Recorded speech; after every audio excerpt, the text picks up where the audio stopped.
नमस्कार दोस्तों, स्वागत है आपका हमारे चैनल ज्ञान लो में। आज हम बात करेंगे जो एनसीईआरटी नाइन्थ साइंस की फर्स्ट चैप्टर की एक्सरसाइज है, यानी कि जो matter in our surrounding chapter है उसकी एक्सरसाइज उनको सॉल्व करेंगे। तो पहला जो क्वेश्चन है वो हमें दिया है, which of the following are matter, यानी कि इन सब चीज़ों में से हमें बताना है कि मैटर कौन सा है। अब मैटर क्या होता है? मैटर हम जो है चैप्टर के अंदर पढ़ चुके हैं, जिसके अंदर जो कोई क्वांटिटी हो, जो स्पेस लेता हो, जो यानी कि जगह भी ले, मास भी हो जिसके पास, इस तरह की चीज़ कोई मैटर होती है। जैसे आपका पेन हो गया, कॉपी हो गई, कोई भी चीज़ आपके आसपास के जो स्पेस ले रहा है इस तरह का, या मास है जिसके पास, वॉल्यूम है जिसके पास, वो चीज़। तो सबसे पहले देखिए इसके अंदर जो मैटर हैं वो कौन कौन से हैं। तो चेयर जो है वो हमारा मैटर होगी, क्योंकि चेयर जो है कुर्सी है, तो वो लकड़ी की बनी है। लकड़ी के अंदर जो है वो छोटे छोटे पार्टिकल्स होते हैं, वो लकड़ी बनती है, इस तरह से वो मैटर है। उसके बाद जो एयर है, एयर हमारा मैटर है। एयर भी जो है हमारा काफ़ी गैसेस का मिक्सचर होती है, उसके अंदर काफ़ी गैसेस हमारी होती हैं, तो वो चीज़ है, वो भी स्पेस लेती है। उसके भी कण होते हैं, तो वो भी मैटर है। क्या लव मैटर है? लव जो है एक फीलिंग है, तो ये हमारा मैटर नहीं होता। स्मेल, स्मेल भी हमारी एक फीलिंग होती है, यानी कि स्मेल करते हैं, सेंस करते हैं, तो वो भी हमारा मैटर नहीं है। इसी तरह से अगर लव हमारा मैटर नहीं है तो हेट भी मैटर नहीं है। उसके बाद आलमंड्स, यानी कि जो बादाम होते हैं, वो तो मैटर है ही। उसके बाद जो थॉट, आपकी सोच जो है वो कुछ स्पेस लेती है, या इस तरह से आप कह सकते हैं कुछ कणों की बनी होती है, नहीं, तो थॉट भी नहीं है। उसके बाद आ जाता है कोल्ड। कोल्ड जो है ठंडी, जिसको हम या गर्मी कहते हैं, ठंडी कहते हैं, वो भी हमारे मैटर नहीं होते। इसी तरह से अगर हम बात करें कोल्ड ड्रिंक की, कोल्ड ड्रिंक तो उसके अंदर तो पानी या आप मिक्सचर कह सकते हैं, जो अलग अलग तरह के फ्लेवर हैं, तो कोल्ड ड्रिंक मैटर है। स्मेल ऑफ परफ्यूम, जैसे कि हमने ऊपर देखा, स्मेल जो है मैटर नहीं है, तो यहाँ भी ये नहीं है। तो यहाँ पे चेयर, एयर, आलमंड्स और जो कोल्ड ड्रिंक है या कोई वाटर हो सकता है, तो वो हमारे सारे मैटर होते हैं। दूसरा question, give reasons for the following observation. The smell of hot sizzling food reach you several metre. ये कहता है कि कोई भी आप गर्म खाना बनाते हैं तो उसकी जो स्मेल होती है वो दूर बैठे आप तक आ जाती है, तो ऐसा क्यों होता है? तो इसी तरह से ये कहता है कि जो कोल्ड फूड है उससे जो है स्मेल आपको नहीं आती, या कहें कि बहुत ही पास उसके जाना पड़ता है, तो ऐसा क्यों होता है? गर्म फूड से वो स्मेल जो है इतनी दूर तक क्यों चली जाती है? अब देखिए, जो पार्टिकल्स होते हैं एयर के अंदर, यानी कि जो एयर पार्टिकल्स हैं, कोई भी पार्टिकल्स हैं। अब एयर जो है गैसेस का मिक्सचर है, ये हमें पता है। अब जब आप इसको जो एयर का टेम्परेचर बढ़ा दें, यानी कि इसका टेम्परेचर जो है हाई कर दें, टेम्परेचर हाई करने से क्या होगा, जो एयर के पार्टिकल्स हैं उनके अंदर काइनेटिक एनर्जी आ जाएगी, यानी कि उनकी काइनेटिक एनर्जी, मोशन जो है बढ़ जाएगा। क्यों? आपने टेम्परेचर बढ़ा दिया। अब इसी तरह से अगर आप टेम्परेचर बढ़ाएंगे, काइनेटिक एनर्जी बढ़ेगी, यानी कि वो तेज़ी से चलेंगे। तो इसी तरह से हम बात कर सकते हैं कि जो हॉट सिजलिंग फूड होता है, एयर के पार्टिकल्स जो होते हैं उसके आसपास के, वो गर्म हो जाते हैं और उनकी काइनेटिक एनर्जी बढ़ जाती है, जो दूर तक फैल जाती है। इसी तरह से कोल्ड के लिए बिल्कुल उल्टा है। तो ये जो है सेकंड क्वेश्चन का आंसर हो गया कि काइनेटिक एनर्जी इंक्रीज हो जाती है टेम्परेचर इंक्रीज करने से। थर्ड क्वेश्चन जो है, a diver is able to cut through water in a swimming pool, which property of matter does this observation show. कि कोई डाइवर है, पानी में तैरने वाला है, तैराक है, कि वो कट करता है वाटर को स्विमिंग पूल में जब वो आगे चलता है, तो इसको जो है हमें समझना है। अब देखिए, जो डाइवर है वो इजीली कट कर सकता है वाटर को स्विमिंग पूल के। क्यों? क्योंकि जो वाटर की फोर्सेस होती हैं, अब वाटर के जो मॉलिक्यूल हैं, अब देखिए मान लीजिए कंटेनर के अंदर जो मॉलिक्यूल्स हैं, अब इनमें से कोई भी मॉलिक्यूल्स ले लीजिए, दो, ये दो मॉलिक्यूल्स हैं, इनके बीच की जो फोर्सेस है ये काफ़ी जो है वीक फोर्सेस होती हैं, काफ़ी कमज़ोर फोर्सेस होती हैं, यानी कि जो इन दोनों के बीच की अट्रैक्शन फोर्स है काफ़ी कमज़ोर है। तो इसी कारण से जो है ईजिली जो है डाइवर इसके मॉलिक्यूल्स को तोड़ देता है, able to cut through the water. क्यों? क्योंकि इनके बीच की फोर्सेस वीक होती हैं, इसका ये रीज़न रहेगा। नेक्स्ट क्वेश्चन अगर हम लें, fourth question, what are the characteristics of the particles of matter. Matter की जो पार्टिकल हैं उनकी कौन कौन सी करेक्टरिस्टिक्स हैं? सबसे पहले तो जो कोई भी मैटर है, मान लीजिए पार्टिकल हैं, तो इनके बीच में जो है इंटरमोलिकुलर स्पेसिस होते हैं, यानी कि मॉलिक्यूल्स के बीच में अगर हम बात करें स्पेसिस होते हैं। और दूसरा जो है पार्टिकल जो होते हैं वो कांस्टेंट मोशन में होते हैं, वो भी हमने देखा था। और तीसरा जो है वो एक दूसरे को अट्रैक्ट करते हैं, जैसे ये इसको अट्रैक्ट करेगा, ये इसको अट्रैक्ट करेगा। तो तीनों प्रॉपर्टी आप कह सकते हैं, कैरेक्टरिस्टिक्स जो हैं। Presence of intermolecular spaces between particles, जैसे कि हमने यहाँ देखा इंटरमोलिकुलर स्पेसिस हैं और कांस्टेंट मोशन में रहते हैं, तो कांस्टेंट ये मोशन में रहेंगे और एक दूसरे को अट्रैक्ट करते हैं, तो अट्रैक्शन जो है इनके बीच में होगी, तो अट्रैक्ट करते हैं। तो ये फोर्थ क्वेश्चन है। नेक्स्ट क्वेश्चन लेते हैं। इस क्वेश्चन के अंदर क्या है, ये हम जो है क्वेश्चन ले लेते हैं। The mass per unit volume, अब mass per unit volume of a substance is called density. Density को हम रो से डिनोट करते हैं, इसका फॉर्मूला होता है मास पर यूनिट वॉल्यूम, तो इस तरह से आप इसको डिनोट करते हैं। तो डेंसिटी होती है mass by volume. Arrange the following in order of increasing density. अब हमें ये जो फॉलोइंग चीज़ें हैं इनको इंक्रीजिंग ऑर्डर के अंदर लगाना है कि किसकी डेंसिटी सबसे ज़्यादा है। घनत्व के अंदर क्या है, इसको आप हिंदी में बोलते हैं घनत्व। घनत्व को आप इस तरह से समझ सकते हैं कि जो पानी है और मान लीजिए दूसरा आपके पास शहद है, शहद का घनत्व ज़्यादा है, ये ज़्यादा गाढ़ापन होता है, तो आप इसको कह सकते हैं कि जो गाढ़ापन है वो चीज़ हमें देखनी है। तो यहाँ पे देखिए सबसे पहले जो है हमें इनको अरेंज करना है, तो सबसे पहले इंक्रीजिंग डेंसिटी में लगाना है। तो सबसे पहले हमें दिया है एयर, फिर एग्जॉस्ट गैस फ्रॉम चिमनी, फिर हनी, फिर वाटर, फिर चाक, फिर कॉटन और आयरन। इनको हमें इंक्रीजिंग डेंसिटी में लगाना है, यानी कि सबसे लो वाली को सबसे पहले और उसके बाद जो हाई वाली है, इस तरह से। तो यहाँ पे देखिए जो एयर है और एग्जॉस्ट फ्रॉम चिमनी है, ये दोनों जो हैं एक तरह की गैसेस हैं हमारे पास, क्योंकि एयर क्या है, मिक्सचर ऑफ गैसेस है। एग्जॉस्ट फ्रॉम चिमनी, जब आप कोई फ्यूल जलाते हैं तो वहाँ से जो गैसेस निकलती हैं तो वो होती हैं, उनको हम जो है चिमनी से बाहर निकालते हैं, एटमॉस्फेयर में भेजते हैं, तो वो होती हैं वो वाली गैसेस। तो ये गैसेस ही हैं। बाकी हनी वाटर जो है ये लिक्विड फॉर्म में आ गए हमारे, यानी कि ये आप कह सकते हैं कि ये एक तरह के लिक्विड हैं जो फ्लो करते हैं, जैसे गैस या फिर जो हमारा पानी है, शहद है। उसके बाद चाक हो गया, ये सॉलिड में आ गया थोड़ा, आयरन भी सॉलिड में आ गया, कॉटन जो है एक तरह का जो नरम पदार्थ के अंदर आ गया। तो सबसे पहले जो है इसके अंदर अगर आप लिखें तो ये हमारा रहेगा, सबसे फर्स्ट नंबर पे रहेगा एयर, क्योंकि एयर के अंदर मिक्सचर ऑफ गैसेस होती हैं तो इसलिए इसकी डेंसिटी कम है। और जो दूसरे नंबर पर रहेगा वो रहेगा एग्जॉस्ट फ्रॉम चिमनी, तो एग्जॉस्ट फ्रॉम चिमनी। अब देखिए यहाँ पर दो बातें हो सकती हैं। जो चिमनी से एग्जॉस्ट है, अगर उसके अंदर फ्यूल के पार्टिकल नहीं है, जैसे फ्यूल को जब आप जलाते हैं तो उसके पार्टिकल कुछ गैसेस के साथ मिल जाते हैं जिससे इसकी डेंसिटी बढ़ जाती है। लेकिन अगर चिमनी के अंदर से जो गैसेस निकल रही हैं उनमें से आप सारी चीज़ों को निकाल देते हैं, अलग कर लेते हैं, सिर्फ गैसेस को छोड़ते हैं, तो वो हवा से भी हल्की हो जाएगी। तो यहाँ पे ये ध्यान देने वाली बात है। तो लेकिन जो एग्जॉस्ट होता है लगभग जो है उसके अंदर फ्यूल के कुछ पार्टिकल, ऐश के पार्टिकल, राख के पार्टिकल होते हैं जिससे इसकी डेंसिटी थोड़ी बढ़ जाती है।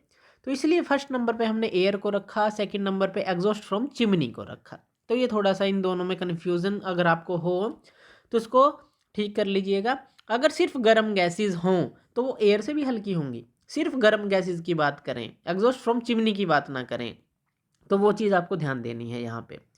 तो पहले नंबर पे एयर आ गई, दूसरे पे आ गया एग्जॉस्ट फ्रॉम चिमनी, और तीसरे नंबर पे अब देखिए हनी वाटर लिक्विड में है, जो चाक है ये सॉलिड में है, आयरन भी सॉलिड के अंदर आ गया, जो कॉटन है ये आपने देखी है काफ़ी नरम होती है, उसके अंदर जो है काफ़ी एयर भी ट्रैप रहती है। तो इसलिए तीसरे नंबर पे अगर हम लिखें तो तीसरे नंबर पे लिखेंगे कॉटन को, और फिर फोर्थ नंबर पे आ जाएगा वाटर, और फिर फिफ्थ नंबर पे आ जाएगा हनी। क्योंकि जो हमारी, अगर हम डेंसिटी की बात करें मास पर इनटू वॉल्यूम की, यानी कि जो उसका घनत्व है, पानी इजीली फ्लो कर लेता है, जो हमने देखा है कि पानी इजीली फ्लो कर लेता है। अगर शहद को आप इजीली जो डाल दें नीचे तो इजीली वो फ्लो नहीं करता, तो ये थोड़ा रजिस्ट करता है, यानी कि ये पानी से गाढ़ा होता है, तो इसलिए इसको फिफ्थ नंबर पे रखा। उसके बाद आ जाएगा, अगर सिक्स्थ नंबर पे रखें तो वो चाक आ जाएगा, और फिर सेवन्थ नंबर पे यानी कि सबसे लास्ट में आ जाएगा आयरन, तो ये आयरन आ जाएगा। तो इस तरह से आप इसको सोल्व करेंगे। तो air, exhaust gases from chimney, फिर कॉटन, फिर वाटर, फिर हनी, फिर चाक और फिर आयरन। क्योंकि चाक जो है और आयरन है। अब चाक के अंदर क्या है, मॉलिक्यूल्स जो है उनके बीच में कुछ पोर्स होते हैं, यानी कि उसके बीच में जगह होती है, तो इसलिए इसकी डेंसिटी कम है। आयरन के जो पार्टिकल हैं वो अच्छी तरह से जो है इस तरह से जुड़े हुए होते हैं, तो इसलिए इसकी डेंसिटी ज़्यादा है, क्योंकि ये अच्छा सॉलिड है, रिजिड है। तो इस तरह से जो है आप इसको इंक्रीजिंग ऑर्डर में लगाएंगे, फर्स्ट, सेकंड, थर्ड, फोर्थ, इस तरह से आप इसको लगाएंगे। तो ये क्वेश्चन जो है आप इस तरह से सॉल्व करेंगे। क्वेश्चन है tablet the difference in the characteristics of state of matter. हमें जो है स्टेट ऑफ मैटर के बीच की जो करैक्टरिस्टिक्स के डिफरेंस हैं वो हमें देखने हैं। तो जो डिफरेंसेस हैं करैक्टरिस्टिक्स में वो हम देख लेते हैं। तो करैक्टरिस्टिक्स पहले हमें पता होनी चाहिए स्टेट्स ऑफ मैटर की।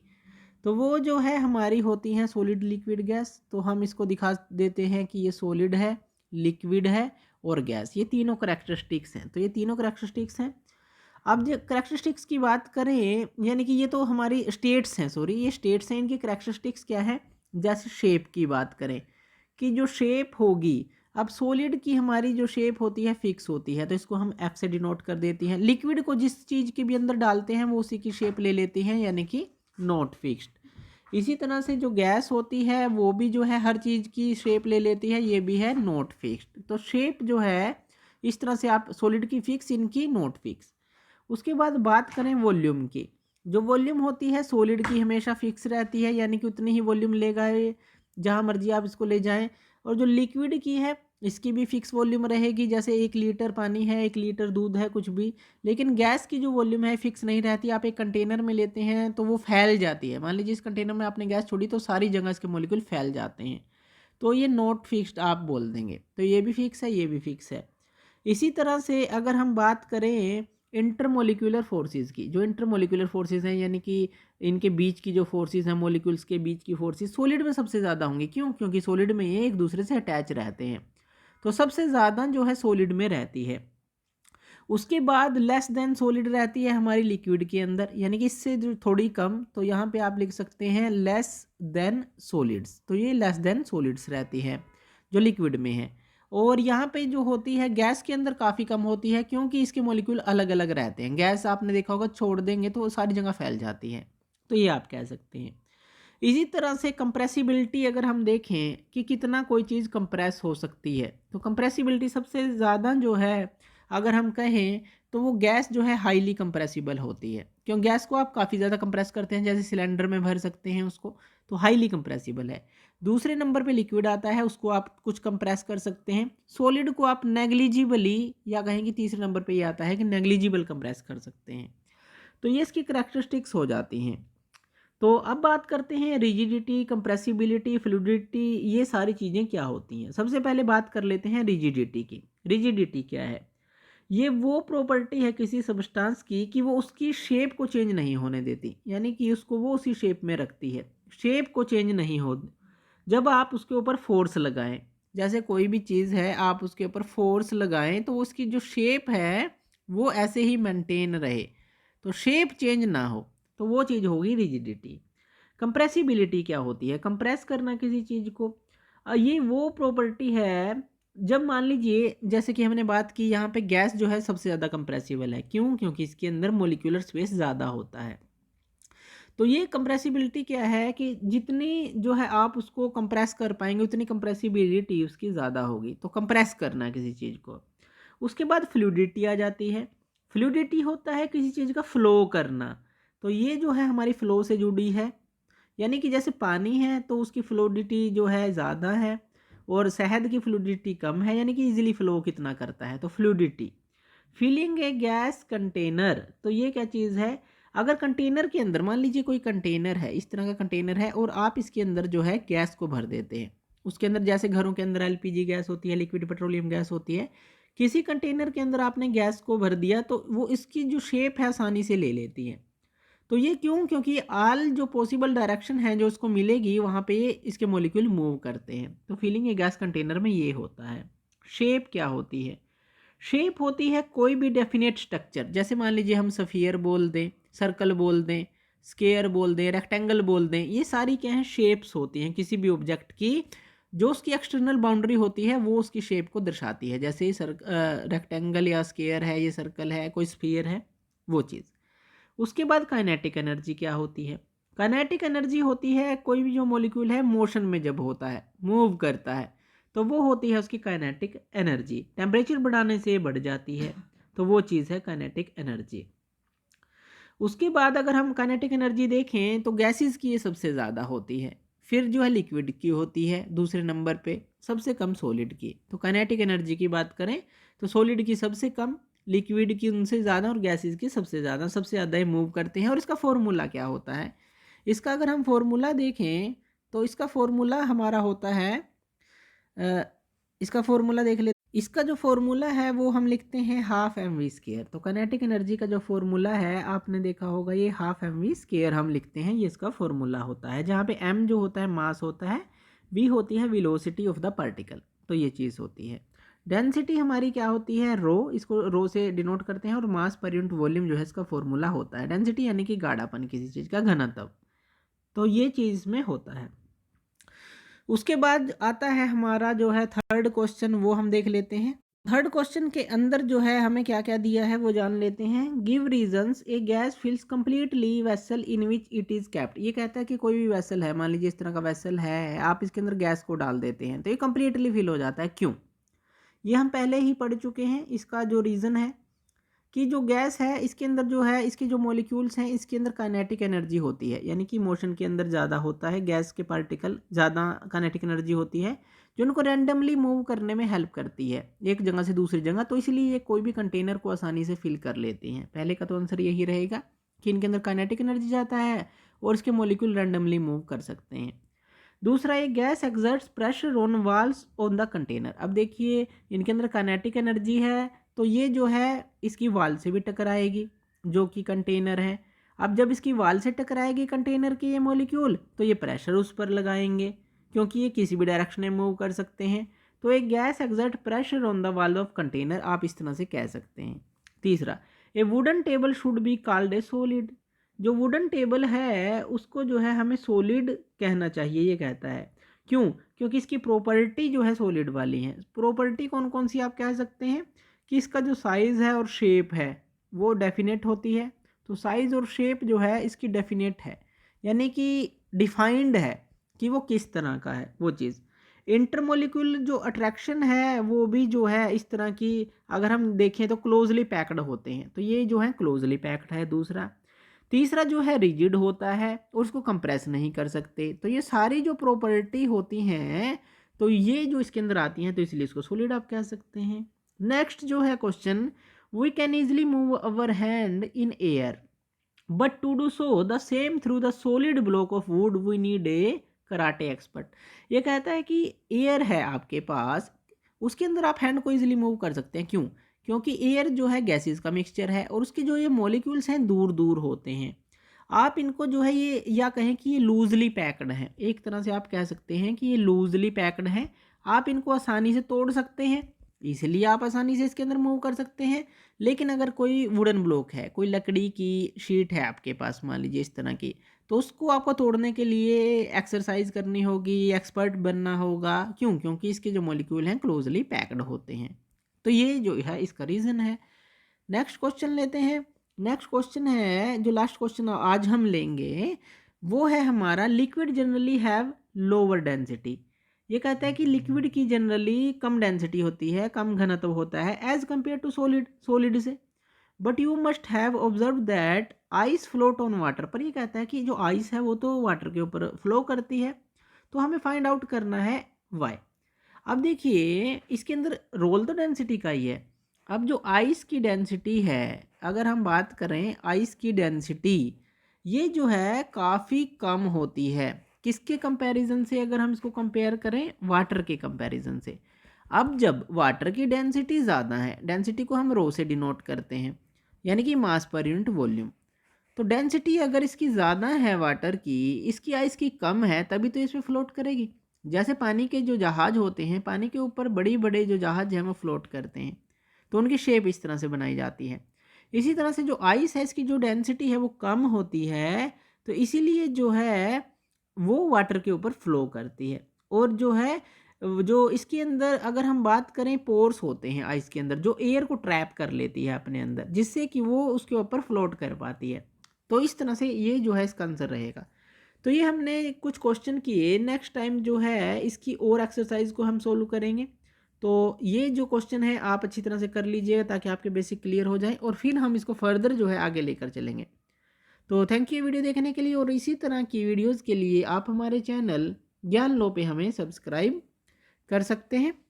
धन्यवाद।